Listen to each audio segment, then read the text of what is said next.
Dans sa mission de contribuer à l'amélioration de la politique publique environnementale et la protection des équilibres fondamentaux de la biosphère, l'ONG Environment Fest a en partenariat avec CEPAS et REBAC sensibilisé les élèves de la 4e, 5e et 6e primaire de l'école l'USAI sur les enjeux des changements climatiques, notamment sur les conséquences du réchauffement de la planète, sur la vie de l'homme et l'environnement, ainsi que sur l'attitude à adopter face à ces fléaux.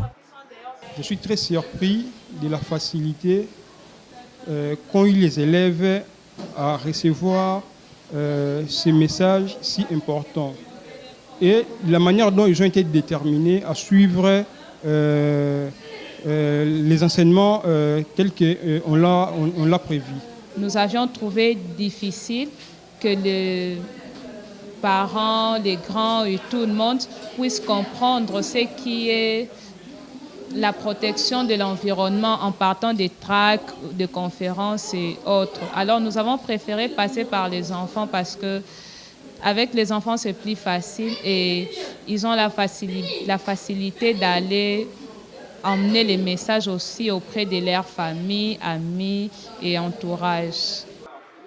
La méthodologie au cours de cette séance était de commencer par la remise à niveau des élèves sur les concepts environnement, changement climatique, les inondations et sur la gestion rationnelle des déchets. Après cet exercice, il s'ensuivait d'un flux de questions-réponses qui ont permis aux élèves de ressortir eux-mêmes l'importance de défendre l'environnement tant sur les plans économiques que sur les plans socio-culturels.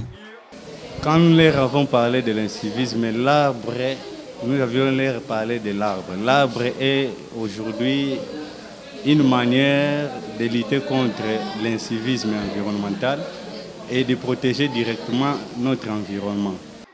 À en croire ces sensibilisateurs, il était important de conscientiser les élèves au bien fondé des notions liées au reboisement pour qu'à leur tour, ils fassent de même avec leurs proches.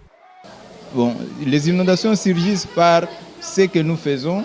Et les enfants, comme eux-mêmes sont témoins des inondations de là où ils vivent, je pense que ce que nous venons de leur faire, de leur montrer les images, les messages, et partant de ce qu'ils vivent eux-mêmes dans les milieux où ils sont, je pense qu'ils ont bien compris.